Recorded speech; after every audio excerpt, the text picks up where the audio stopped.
Shalom saudara sekalian, selamat pagi, salam sejahtera dalam kasih Tuhan Yesus, dan salam jumpa kembali dalam renungan pagi untuk hari ini.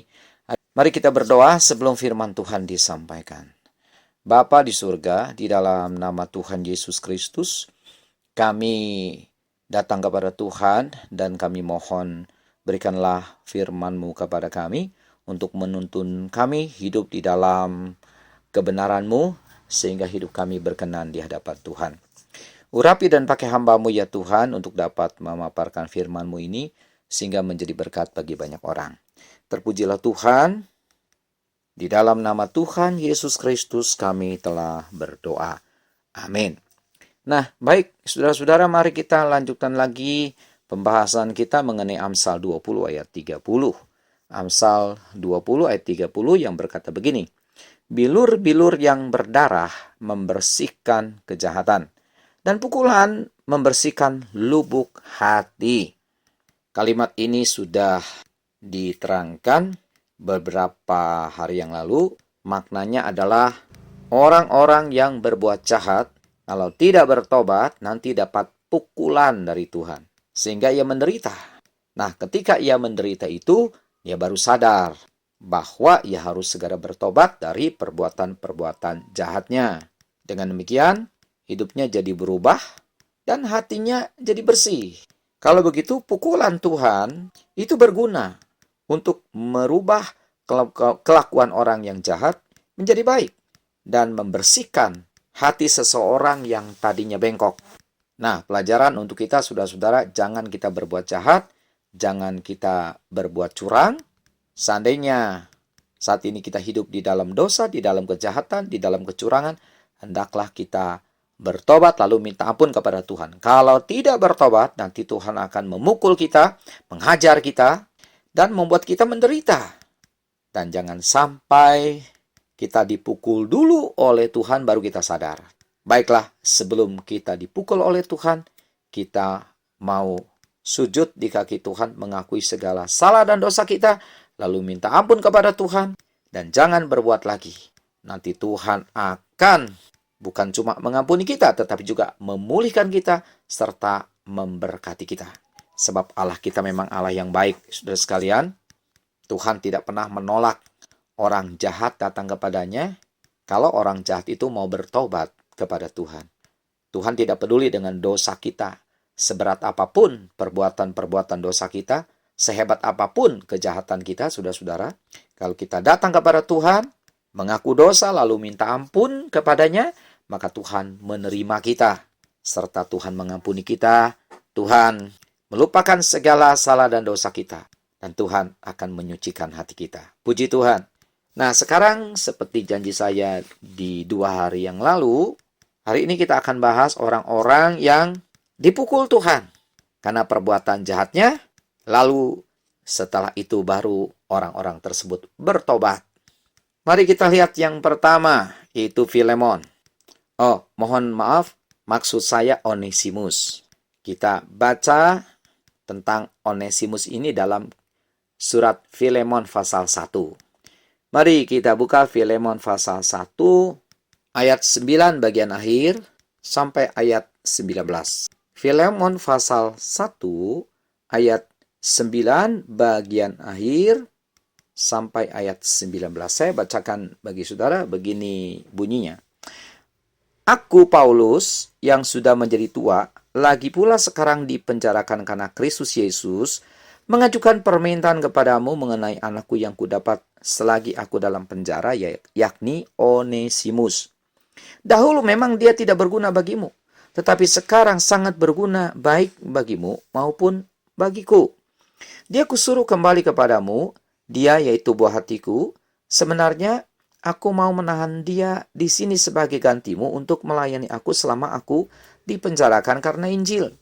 Tetapi tanpa persetujuanmu aku tidak mau berbuat sesuatu, supaya yang baik itu jangan engkau lakukan seolah-olah dengan paksa, melainkan dengan sukarela.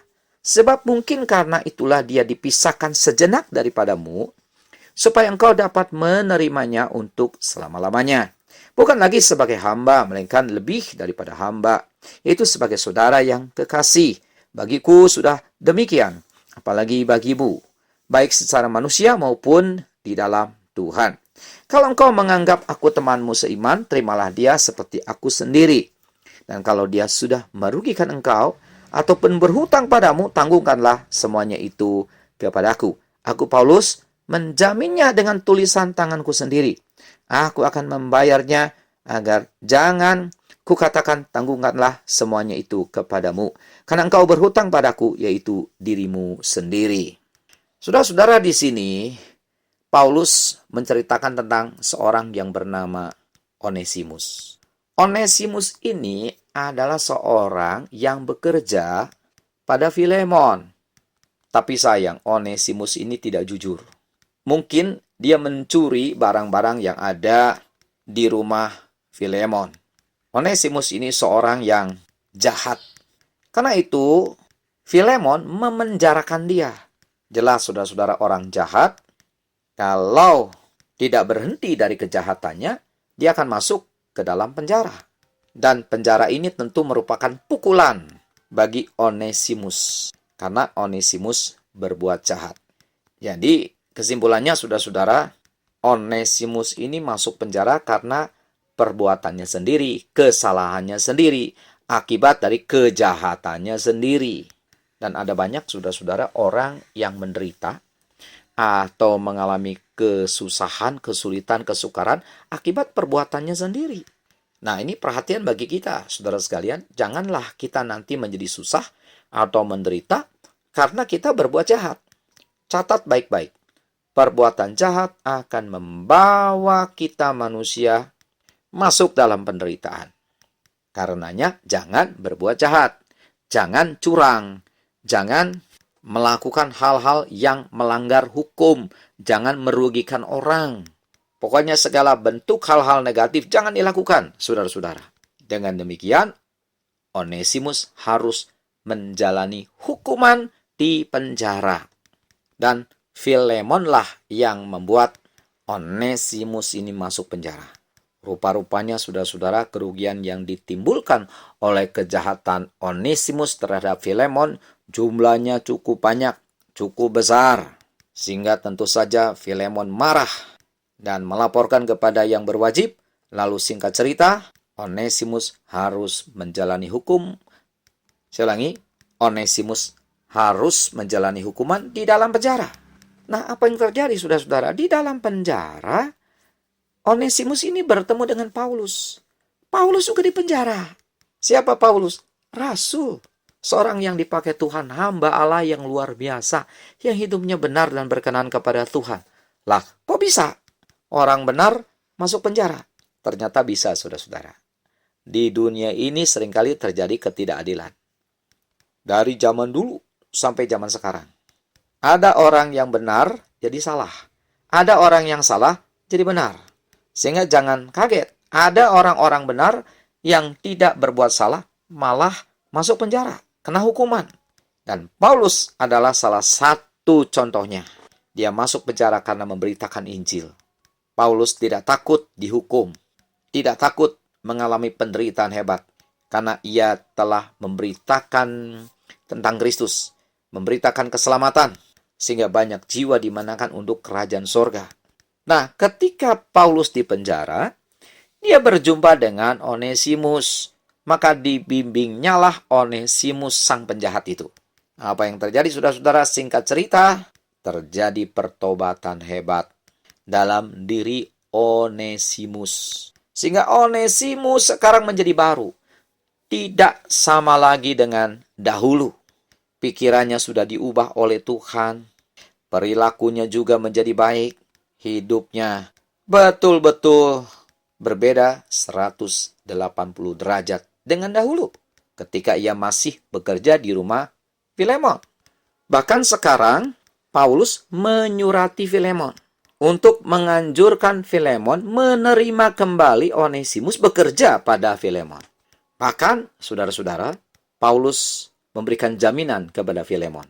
Kalau ada sesuatu dengan Onesimus, aku jaminannya, kata Paulus. Kalau dia dahulu pernah merugikan engkau, hei Filemon, aku akan menggantinya.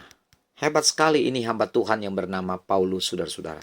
Dia membimbing Onesimus sang penjahat sampai menerima Tuhan Yesus sebagai Tuhan dan Juru Selamat.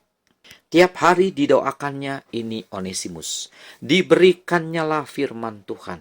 Disampaikannya lah firman Tuhan. Sehingga hati dan pikirannya Onesimus sekarang penuh dengan firman Tuhan. Otomatis kalau orang bergaul dengan firman Tuhan, mendengar firman Tuhan, timbul iman, kemudian timbul kasih kepada Tuhan, otomatis juga timbul kesadaran akan segala dosa dan kejahatannya. Lalu dia betul-betul berubah. Jadi kesimpulannya kalau dahulu Onesimus tidak berguna bagi Filemon, pantasnya dia masuk penjara, sekarang sangat berguna bagi Filemon. Bahkan Paulus mengatakan berguna juga untuk aku. Bahkan Paulus mengatakan di ayat 16 dari Filemon 1, terimalah dia kembali bukan lagi sebagai hamba kalau boleh, tetapi sebagai saudara kekasih. Karena dia sudah betul-betul berubah. Jadi kalau begitu, saudara-saudara, kita menarik satu kesimpulan atau pelajaran. Cara Tuhan membuat Onesimus berubah adalah dengan membiarkan Onesimus masuk penjara. Dia menjalani hukuman. Dan tentu ini adalah satu penderitaan. Ini adalah satu pukulan yang datang dari Tuhan. Dan Tuhan memakai juga Rasul Paulus untuk menginjili dia. Sehingga Onesimus mengenal kebenaran. Dan dengan mengenal kebenaran, maka hidupnya tidak seperti dulu lagi. Jadi kalau begitu, sangat berguna bagi Onesimus dia masuk penjara. Sangat berguna bagi Onesimus dia mengalami pukulan Tuhan. Coba kalau Onesimus tidak masuk penjara. Kalau Onesimus tidak menjalani hukuman. Coba kalau Onesimus tidak dipukul Tuhan. Dia tidak akan bertobat. Jadi Amsal pasal 20 ayat 30 itu benar adanya. Bilur-bilur yang berdarah membersihkan kejahatan. Dan pukulan membersihkan lubuk hati. Nah, saudara-saudara, hal ini bukan cuma dialami oleh Onesimus. Tetapi juga akan dialami oleh setiap kita. Kalau kita tidak segera bertobat.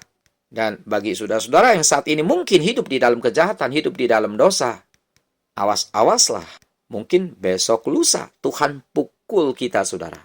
Tuhan hajar kita, Tuhan sakiti kita. Mungkin melalui masuk penjara. Dan ada berbagai macam cara Tuhan untuk memukul setiap orang-orang jahat supaya bertobat. Jadi, saudara-saudara, marilah kita segera bertobat.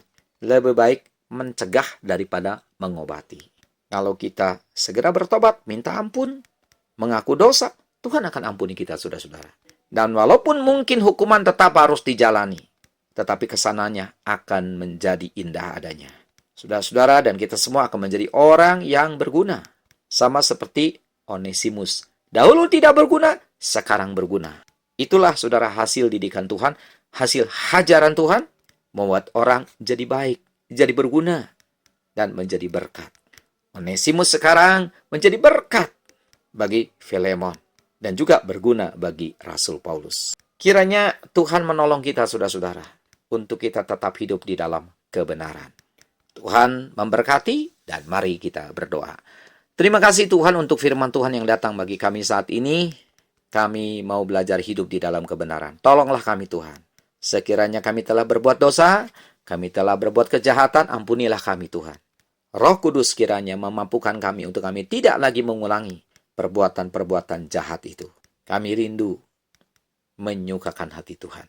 Di dalam nama Yesus kami telah berdoa. Amin.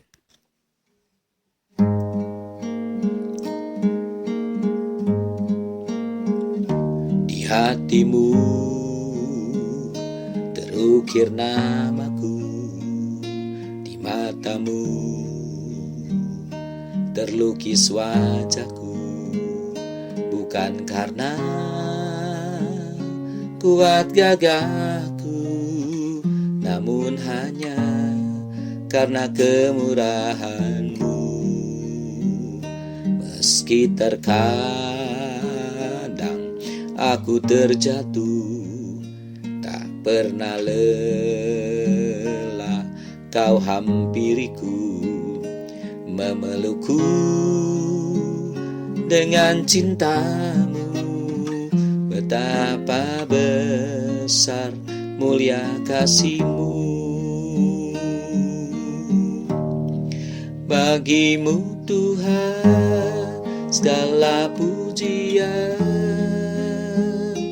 hormat kemuliaan tiada ternilai. Salib-Mu Tuhan, sungguh berharga Engkau Yesus. Bagimu Tuhan segala pujian, hormat kemuliaan tiada ternilai. Salib-Mu Tuhan, sungguh berharga Engkau Yesus.